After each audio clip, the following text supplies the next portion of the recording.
చిత్తూరు తిరుపతి ప్రాంతాల్లో అల్లరి చెలరేగాయి. ఆ పుష్పగాడు ఎక్కడికో భయపడి పారిపోయాడన్నా. పుష్ప వేసుకునే చొక్కా మాత్రమే మాకు దొరికింది. పుష్ప మలేసియాలో లేదా చైనాలో ఉన్నారని కొందరు అనుమానిస్తున్నారు. అసలు ఆ పుష్పగాడు ఎక్కడికి వెళ్ళాడు?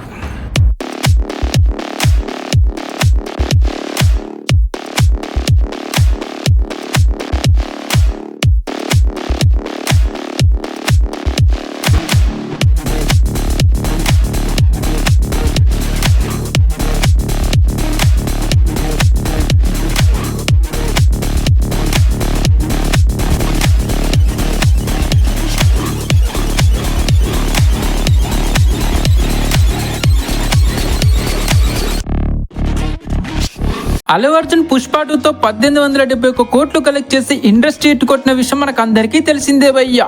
ఇప్పుడు పుష్ప 3 కోసం అందరు ఈగర్ గా వెయిట్ చేస్తున్నారు.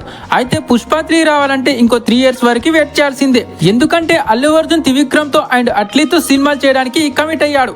అండ్ అలాగే సందీప్ రెడ్డి వంగ డైరెక్షన్ లో కూడా ఒక మూవీ లైన్ లో ఉంది. ఈ 3 సినిమాలు కంప్లీట్ అవ్వగానే పుష్ప 3 స్టార్ట్ చేస్తాడు. మరి పుష్ప 3 కోసం ఎంతమంది వెయిట్ చేస్తున్నారో కామెంట్ లో చెప్పండి భయ్యా.